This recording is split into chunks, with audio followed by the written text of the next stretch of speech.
bahwa dalam memproduksi sebuah film, apalagi filmnya film dokumenter gitu, bukan film komersil yang lainnya, itu juga agak lebih sulit karena kita harus bisa melakukan pendekatan kepada masyarakat, tidak ada hal-hal yang sifatnya kalau di film tuh ya drama gitu, bener-bener real gitu apa yang terjadi, karena film dokumenter definisinya adalah film yang mendokumentasikan kenyataan gitu, sehingga tidak ada skenario apapun gitu. Jadi film dokumentasi adalah film yang juga advokasi, tujuannya ya kan mendampingi masyarakat, mengawal masyarakat, turut andil dalam segala macam lini perjuangan. Saya kira itu film yang bagus, film yang patut diapresiasi, sehingga mungkin itu cara saya untuk bisa mengapresiasi film yang sebagus itu. Dan ya saya justru berharap semoga banyak orang juga di bidang di jurusan saya tuh tertarik dengan film-film dokumenter yang merupakan film-film ya alternatif mungkin ya, di samping dengan film-film mainstream gitu. Jadi itu sih.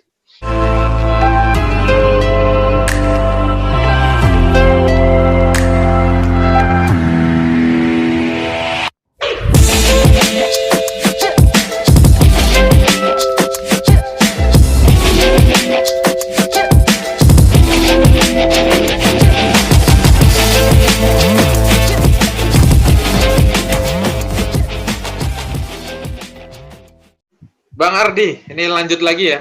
Tadi sempat Bang Ardi menyinggung soal udah lama nggak terjun di bidang akademisi. Justru di dalam forum ini kebalikannya. Kita mendiskusikan sesuatu yang ada di lapangan, bukan di dalam kampus. Oke, menarik. Kebetulan Bang Ardi kan memang sehari-hari di lapangan mencari berita, menulis berita. Nah, ini yang kita butuhkan untuk menjadi sumber inspirasi. Baik, karena Bang Ardi aktif menulis, saya ingin menanyakan terkait dengan perkembangan pers di Indonesia. Itu seperti apa, Bang Ardi? Karena kan dari mungkin 1 dekade yang lalu itu masih cenderung masyarakat tuh mengikuti media mainstream ya, televisi, radio, dan lain sebagainya. Tapi di era sekarang kan sudah muncul platform-platform media yang baru. Nah, gimana menurut Bang Ardi ini terkait perkembangan pers di Indonesia?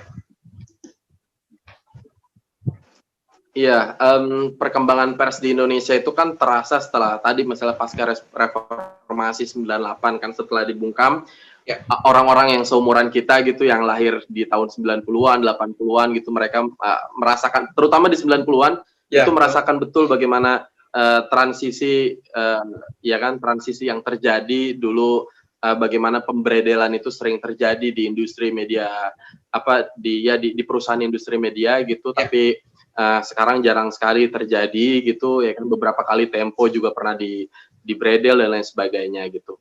Nah, perkembangan itu setelah pasca reformasi, ya perkembangan kemudian kalau setahu saya gitu ya, jadi industri pers ini kemudian berkembang seiring dengan perkembangan teknologi, adanya media sosial dan lain sebagainya, yang itu juga menjadi media alternatif untuk masyarakat gitu. Jadi sekarang keran informasi sudah terbuka lebar, sudah sudah ada keberlimpahan informasi bagi banyak orang, sehingga orang sangat mudah untuk bisa mendapatkan informasi apapun gitu. Bahkan tidak hanya yang sifatnya industri media itu sendiri gitu, tapi ada misalnya kayak Babe, atau kan baca berita, kalau aplikasi itu ada namanya Babe gitu, baca berita. Mereka bukan perusahaan jurnalistik, media jurnalistik gitu, mereka hanya menghimpun tulisan-tulisan jurnalis gitu, kemudian dijadi satukan. Kemudian juga ada Land Today dan lain sebagainya gitu.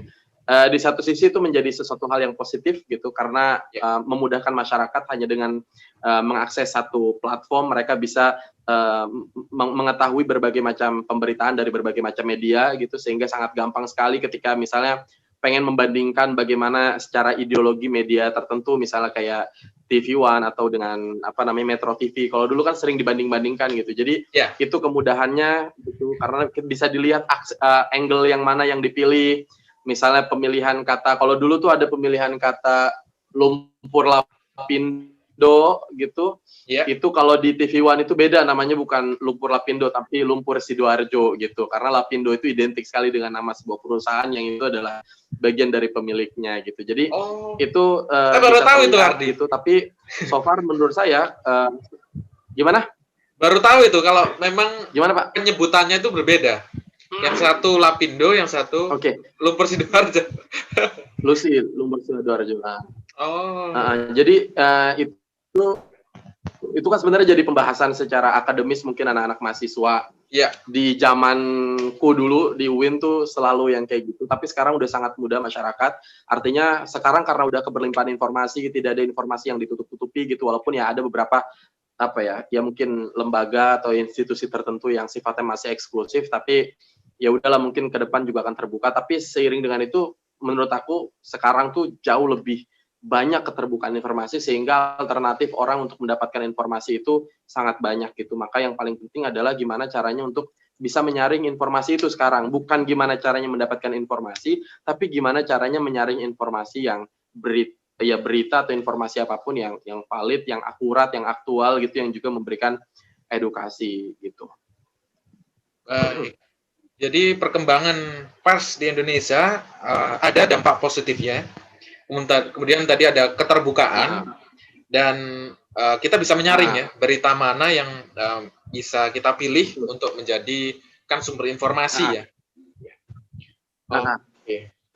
Menarik itu terkait tadi ya 2 stasiun televisi swasta yang disebutkan itu ternyata dalam pemberitaannya memang ada perbedaan yang sangat signifikan ya. Tentunya mungkin ada interest ya terkait dengan pemilik modal yang mungkin bisa dibilang yang punya saham atas perusahaan tersebut gitu ya. Iya.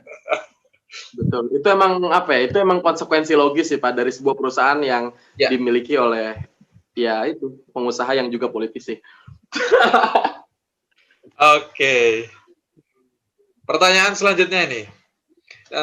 Mungkin di beberapa tahun akhir ini itu kan kita banyak sekali event-event politik ya, baik itu pilkada dan pemilu serentak ya.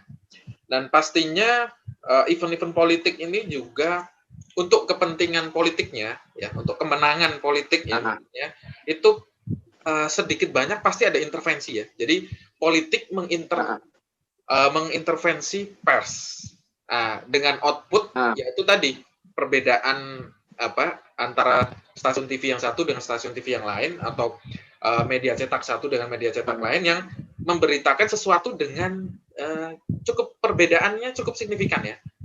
Nah, mungkin bisa dijelaskan terkait dengan politik yang mengintervensi pers ya. Kebetulan tema kita kan besarnya ini adalah politik dan pers gitu. Silakan Ardi. Oke. Iya, terima kasih. Menarik pertanyaannya, Zi. Saya jawab sepengetahuan saya gitu ya. Itu bahwa dunia pers atau industri perusahaan media lebih tepatnya gitu sekarang ya tidak jarang ketika momen-momen pesta demokrasi, pilkada atau pilpres dan lain sebagainya kerap kali menjadi alat tunggangan politik gitu dalam tanda kutip politisi tertentu gitu. Pertama ini banyak tentu ini arahnya adalah terus maksudnya perbaikan kondisi misalnya dunia pers tentu terus berjalan dari dulu sampai sekarang gitu ya. Kalau dulu misalnya informasi dibungkam gitu, kemudian setelah ada reformasi pasca reformasi informasi beredar banyak sekali gitu sehingga memerlukan peran kontrol masyarakat yang lebih selektif gitu. Kayak misalnya kalau kita nonton TV ya masyarakat punya peran untuk mematikan televisi, tidak menonton ini dan itu gitu, tidak menonton kuis yang ada muatan politiknya dan lain sebagainya. Tapi juga fakta yang menarik adalah bahwa kita tahu ya tadi media dikuasai oleh pengusaha-pengusaha yang juga terlibat dalam politik. Saya tidak tahu bagaimana di